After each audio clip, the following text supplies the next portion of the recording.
अस्सलाम वालेकुम, मेरा नाम फ़रियाल है। मैं यूनिवर्सिटी ऑफ फैसलाबाद से मुल्हिका university medical and dental college में चीफ़ डेंटल टेक्नोलॉजिस्ट के तौर पे अपनी खिदमात सर अंजाम दे रहा हूँ।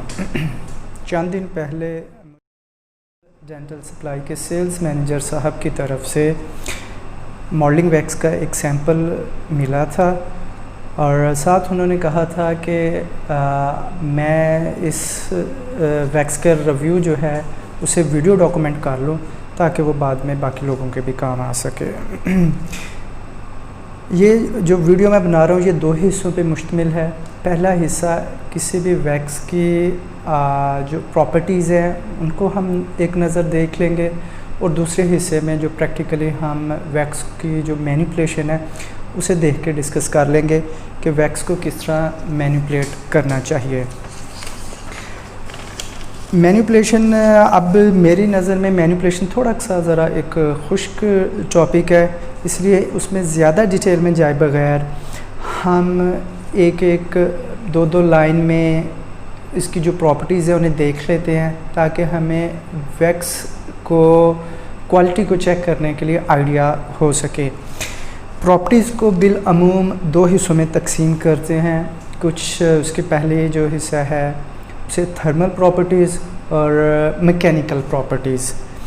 थर्मल प्रॉपर्टी में सबसे पहले देखा जाए तो पहली प्रॉपर्टी को उसकी मेल्टिंग रेंज कहा जाता है। जैसा कि हमें मालूम है कि वैक्सेस, डेंटल वैक्सेस जो होती हैं ये डिफरेंट वैक्सेस का कम्बिनेशन होता है और इसीलिए इनका एक ख़ास मेल्टिंग पॉइंट नहीं होता, एक ख़ास रेंज होती है जिसमें वैक्स पहले सॉफ्ट और बाद में मेल्ट होती है। दूसरी जो इसकी प्रॉपर्टी है सॉलिड स्टेट ट्रांजिशन टेम्परेचर। इसका मतलब ये है कि एक ख़ास दर्जा हरारत तक वैक्स जो है वो अपनी सॉलिड स्टेट जो है उसे मेंटेन रखती है।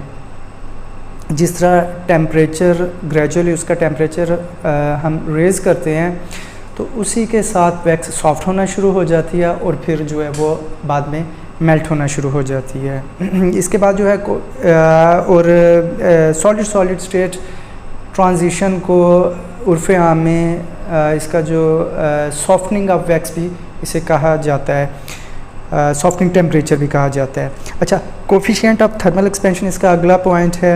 इसमें होता यह है कि हमें मालूम है कि वैक्स जो है वो गर्म होने पे फैलती या एक्सपेंड और ठंडा होने पे सिकुड़ती या कॉन्ट्रैक्ट होती है। अब जिस वैक्स की एक्सपेंशन और कॉन्ट्रैक्शन जितनी कम होगी वो उतनी ही बेहतर कंसिडर की जानी चाहिए। अगला जो पॉइंट है वो डायमेंशनल स्टेबिलिटी है। वैक्सेस अपने हम उसे यूज़ करने के बाद उसे मैनिपुलेट करने के बाद उसे नई शेप हम उसे दे देते हैं,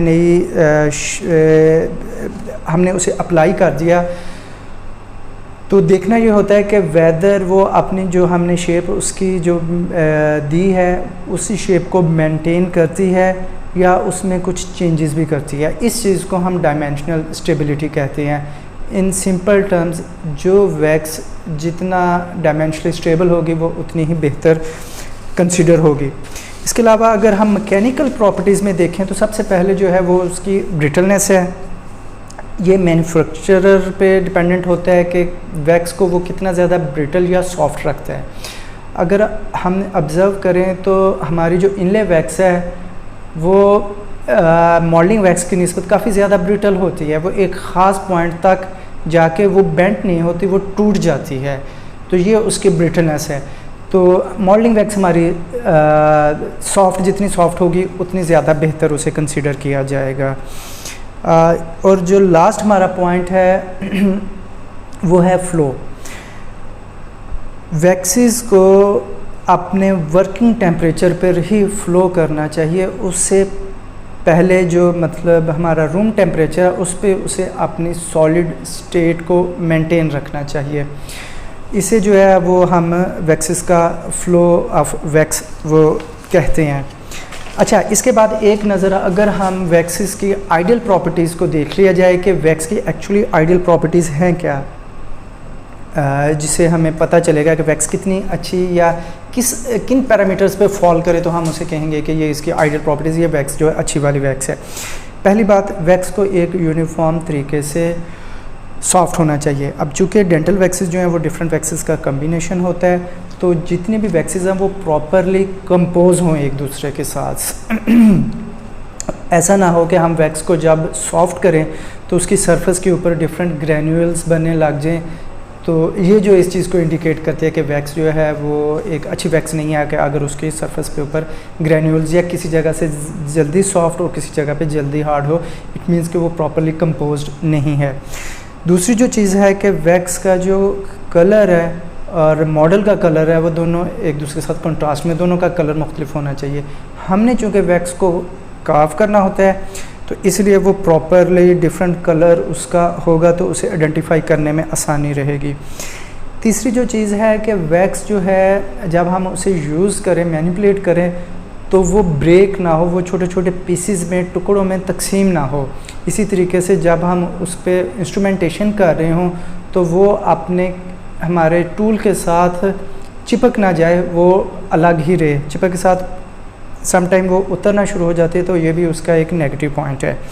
और तीसरी जो चीज़ है कि जब हम वैक्स को जब हम डी वैक्स करें तो वो किसी किस्म के रेजिड्यूज़ ना छोड़े, चाहे हम हॉट बॉइलिंग वाटर से उसे कर रहे हैं या हम उसे लॉस्ट वैक्स टेक्निक यूज़ करते हुए वैक्स को एलिमिनेट कर रहे हैं, तो without leaving any residues wax जो है वो मॉडल को क्लीन छोड़े। तो ये उसकी कुछ आइडियल प्रॉपर्टीज़ हैं। अब वैक्स को मैनिपुलेट करके देख लेते हैं कि उसका किस तरह का वैक्स किस तरह बिहेव कर रही है या उसका किस तरह का वर्किंग में कैसी है।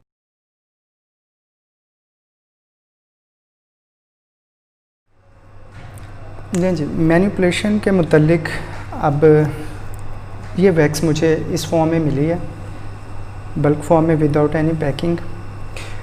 अगर हम इसके फिज़िकली देखें तो वैक्स जो है वो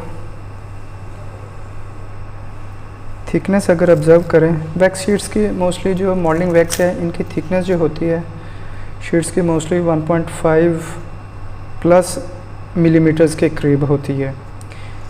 थिकनेस के हिसाब से देखा जाए तो ठीक है।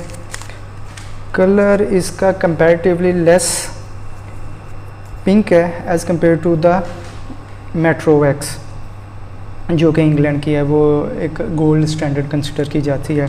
Any how, colour is not a big deal, not a issue. सबसे पहले इसे वार्म करके देखते हैं कि ये किस तरह बिहेव करती है। हमने इस तरह फ्लेम आपका लो पे सेट होना चाहिए और जितना आपका ब्लू कलर का फ्लेम होगा उतना अच्छा है।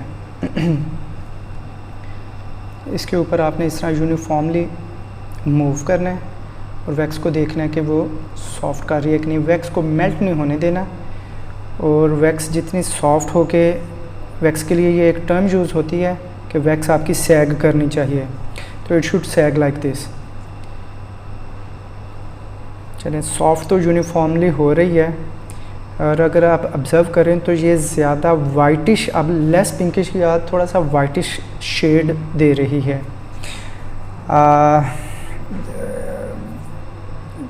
इसे अब मेल्ट करके एक नज़र देख लेते हैं कि मेल्ट करने के ऊपर ये किस तरह बिहेव कर रही है। इसका एक पीस लेते हैं, इसे मेल्ट करके देखते हैं। ठीक है, सॉफ्ट तो यूनिफॉर्म हो रही है और मेल्ट भी प्रॉपरली हो रही है। एक मॉडल को मैंने मॉइस्चराइज कर लिया था, अब इसके ऊपर वैक्स अप्लाई करके देखते हैं कि यूनिफॉर्मली अप्लाई करके ये किस तरह का बिहेव करती है।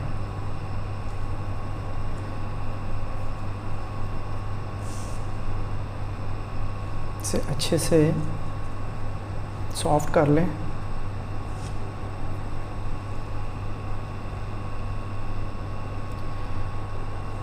इस वैक्स का मुझे किसी ब्रांड का या उसके मुतलिक नहीं बताया गया, बस यही बताया गया था कि ये इम्पोर्टेड वैक्स है और बल्क में विदाउट पैकिंग अवेलेबल है। एनी हाउ, इसके ऊपर आप इस तरह अडेप्ट करके देखें। अगर आप ऑब्ज़र्व करें तो इसमें ये क्रैक्स जो है, माइक्रो क्रैक्स जो हैं वो आ रहे हैं, और अडेप्ट करने में ये स्लाइटली उस तरह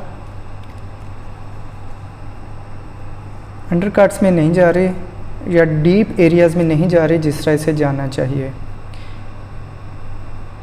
इट मीन्स कि वैक्स हमारी ये कंपैरेटिवली ज़्यादा ब्रिटल है as compare to the metro wax. Metro wax के साथ इसलिए मैं कंपेयर कर रहा हूँ कि वो एक्चुअली हमारी एक काइंड ऑफ गोल्ड स्टैंडर्ड है, महंगी है, और उसकी जो टाइप 2 है वो ज़्यादा बेहतर कंसीडर की जाती है, और पाकिस्तान में ज़्यादातर प्राइवेट कॉलेजेस में भी शायद वही ज़्यादा यूज़ होती है, और मैं भी एक लंबे अरसे से वही यूज़ कर रहा हूँ।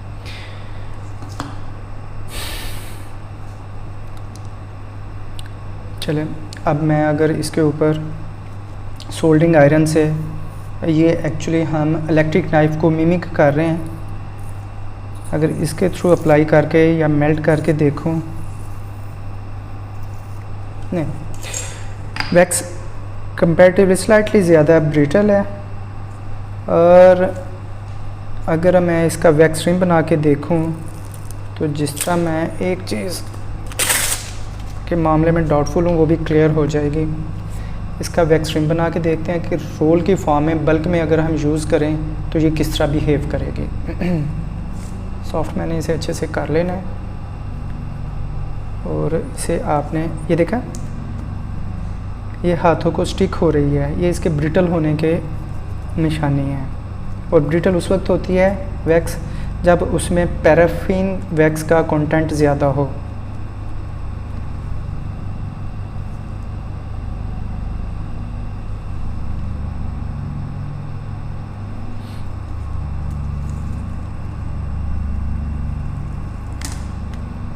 अगर इसे रोल की फॉर्म में करके देखा जाए तो इसके ऊपर अप्लाई करके देखते हैं कि ये किस तरह बिहेव करती है।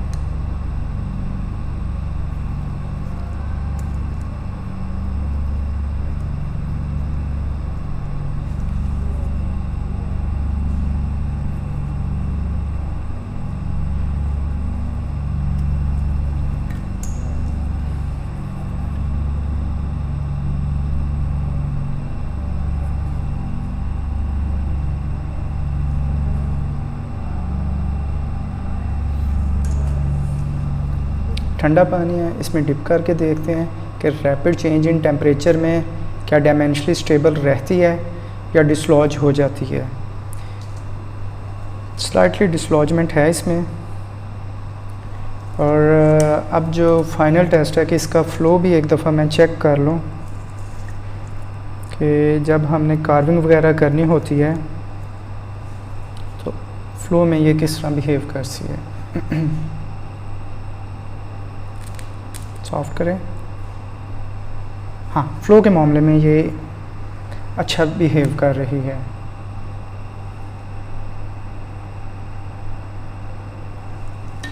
ठीक है, इसके कंपैरिजन में ये हमारी मेट्रो वैक्स है जो कि कंपैरेटिवली इससे बेहतर है। फाइनल वर्डिक्ट के मामले में अगर मुझे कहा जाए तो मुझे ये कहा गया था कि शायद इसकी जो कीमत है वो मेट्रो वैक्स की निस्बत 40 से 45% के करीब it is more economical as compare to the metro wax.